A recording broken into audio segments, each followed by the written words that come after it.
In the beginning, before the first atom was formed and before time itself had a name, there was only God alone, infinite and perfectly whole. Into this boundless, silent expanse, God spoke a word, a single, powerful utterance that would shatter the stillness and give birth to everything, with a voice that was both thunder and whisper.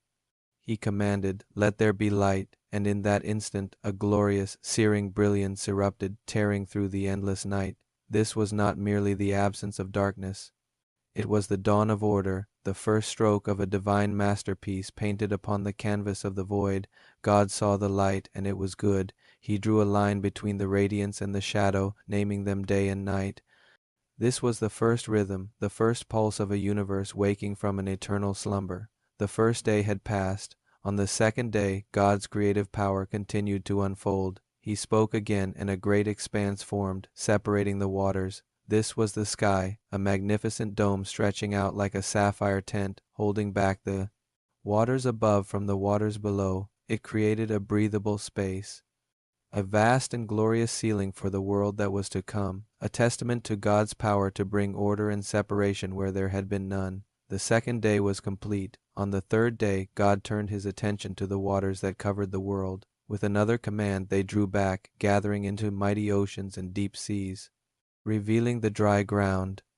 Continents rose, mountains pushed toward the heavens, and coastlines were carved with intricate detail. But the land was not to remain bare. God spoke again, and life burst forth from the soil. Tender green shoots pierced the earth, unfurling into lush grasses. Mighty trees grew tall, their branches reaching for the light, laden with fruit. Flowers of every imaginable color bloomed, and every plant was given a seed within itself, a code to reproduce and fill the earth with life. The world was now a vibrant tapestry of green and blue, and God saw that it was good. The third day came to a close. On the fourth day, God adorned the heavens. He said, "Let there be lights in the expanse of the sky to separate the day from the night."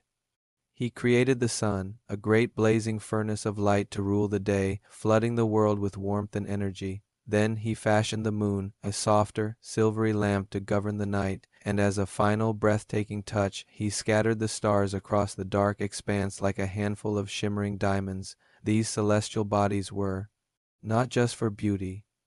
They were set as signs to mark seasons, days, and years, a cosmic clock for all of creation. The fourth day ended. On the fifth day, the world, now bathed in light and teeming with plant life, was ready for a new kind of movement. God's voice filled the air, "Let the waters teem with living creatures, and let birds fly above the earth."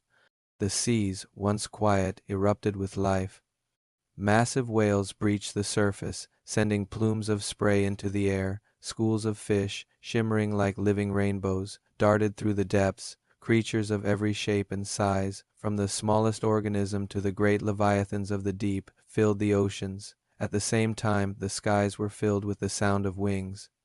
Birds of every kind soared into the air, their calls echoing across the new world. Creation was now alive with sound and motion, a symphony of life in the sea and in the sky. God looked upon it all and saw that it was good. The fifth day was done. On the sixth day, God's creative focus returned to the land. He spoke, and from the dust of the earth, animals began to emerge.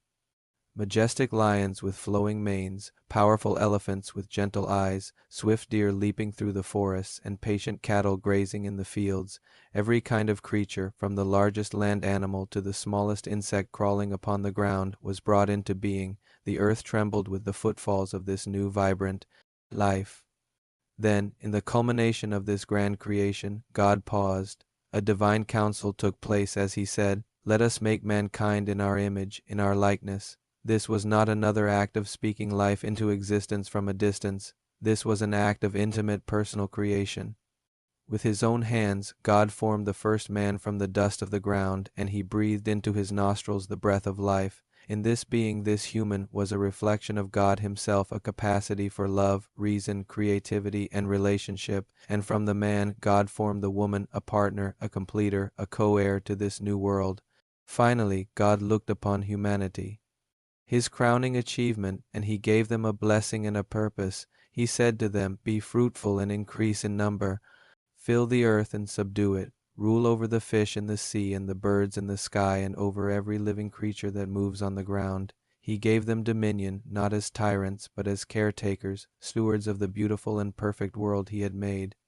He entrusted them with his creation, to cultivate it, to protect it, and to enjoy its bounty. Everything was now complete, and God saw all that he had made, and behold, it was very good. This was the beginning of all things, the story of a loving God shaping a world for the people he made in his own image.